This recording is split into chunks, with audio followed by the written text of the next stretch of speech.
Everyone, আজকে আমরা কথা বলবো ওভার থিঙ্কিং এবং ইন্ট্রোভার্ট নিয়ে।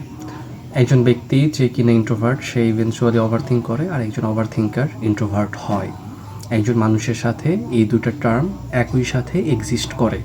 কারণ হচ্ছে যে মানুষটা ওভার থিঙ্ক করতেছে, ওভার থিঙ্ক করার মাধ্যমে কি হচ্ছে, সে কথা বলার আগে চিন্তা করতেছে যে তার এই কথাটা আরেকজন কীভাবে নেবে, তার এই কথাটা বলা ঠিক হবে কি না, আরেকজনের মনে কীরকম প্রভাব ফেলবে তার এই কথাটা, এগুলো ভেবে সে আর কথা বলে না এবং সেখানে সে চুপচাপ থাকে। এবং এটা একটা পর্যায়ে তাকে ইন্ট্রোভার্ট বানিয়ে ফেলে। একই সাথে যে ইন্ট্রোভার্ট, সে অন্যের সাথে মিশতে পারে না। যখন সে অন্যের সাথে মিশতে পারে না, তখন আসলে সে একা হয়ে যায়, এবং যখন সে একা থাকে তখন সে ওভার থিঙ্ক করতে শুরু করে। ওভার থিঙ্ক এবং ইন্ট্রোভার্ট এই দুটো আমার মনে হয় একজন মানুষের জীবনে বিগেস্ট পোটেনশিয়াল হতে পারে।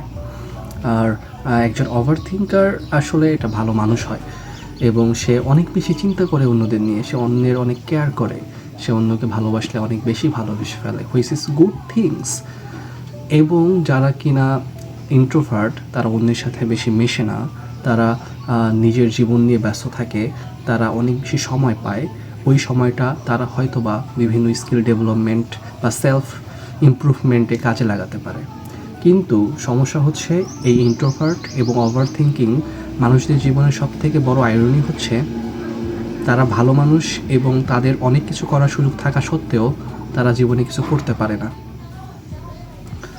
তারা যখন ভালো কিছু করতে চায়, তারা ওভার থিঙ্ক করতে শুরু করে যে আমি লাস্ট টাইম ট্রাই করছিলাম, পারি নাই, এবার কি পারবো, মানুষজন কি বলবে, আমি কতবার ট্রাই করতেছি তবু পাইতেছি না, এবার কি ট্রাই করলে পারবো কি না। এবং তাদের যে ইন্ট্রোভার্ট পার্সোনালিটি আছে সেটা তাদেরকে আরও ভয় দেখায় যে তুমি তো কারোর সাথে কথা বলতে পারো না, তুমি তো কারোর সাথে কমিউনিকেট করতে পারো না, তুমি কীভাবে নিজেকে সমাজের সামনে তুলে ধরবে, তুমি কীভাবে তোমার মাথার মধ্যে যে চিন্তাগুলো ঘুরতেছে এগুলো তুমি কীভাবে বলবে, কারণ তুমি যে একজন ওভার থিঙ্কার এবং তুমি যে একজন ইন্ট্রোভার্ট। সো ইভেনচুয়ালি একজন ওভার থিঙ্কার এবং ইন্ট্রোভার্ট মানুষদের যে লাইফে ভালো কিছু করা অনেক বেশি কঠিন, এবং তারা একটা লুপের মধ্যে পড়ে যায়, এই লুপ থেকে তারা বেরোতেই পারে না। সো একজন ইন্ট্রোভার্ট কিংবা ওভার থিঙ্কার কীভাবে জীবনে সাকসেস হতে পারে? শুরুতেই নিজেকে মেনে নিতে হবে যে আমি একজন ইন্ট্রোভার্ট এবং আমি একজন ওভার থিঙ্কার, এবং এটা আমার জীবনের সবথেকে বেশি পোটেনশিয়াল, এবং এটা আমার জীবনের সবথেকে বেশি অ্যাডভান্টেজ। এটা আমার পৃথিবীর অন্য সকল মানুষদের থেকে আমাকে আলাদা করেছে। আমার আলাদা একটা পরিচয় আছে, যাই আমার ওভার থিঙ্কার অ্যান্ড ইন্ট্রোভার্ট।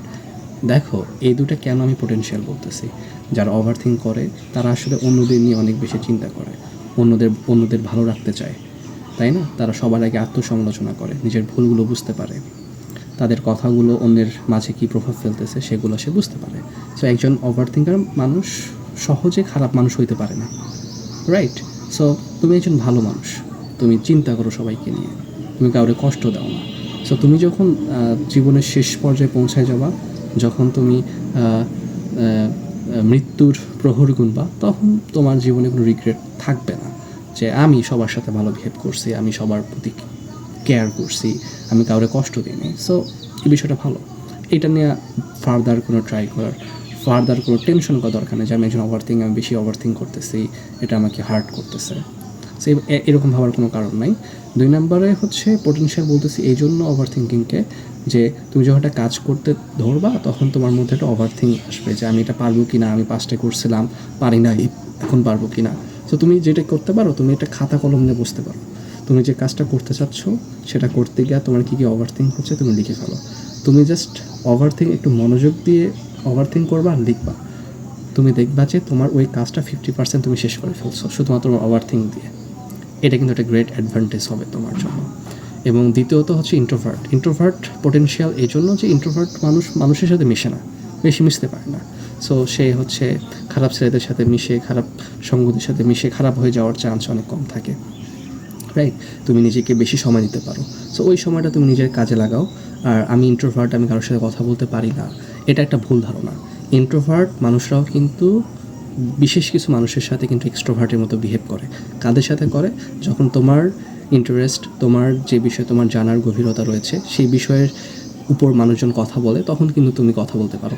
একজন ইন্ট্রোভার্ট মানুষ কিন্তু আসলে এই চিন্তাটা করে যে আমি যে কথাটা বলতেছি এটা সত্য হবে কি না, মিথ্যা হবে কি না। এই যে একটু ইন্ট্রোভার্ট আর একজন ওভার থিঙ্কার কিন্তু সেম ওয়েতে একজন মানুষের কাছে এক্সিস্ট করে। সো ইন্ট্রোভার্ট কিন্তু এভাবে ওভার থিঙ্ক করে।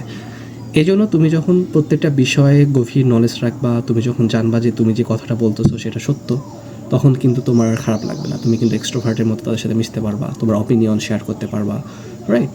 সো এভাবে একজন ওভার থিঙ্কার আর একজন ইন্ট্রোভার্ট মানুষ কিন্তু জীবনের পৃথিবীর সকল মানুষের থেকে ইউনিক হতে পারে এবং তারা কিন্তু অনেক বেশি সফলতা অর্জন করতে পারে জীবনে।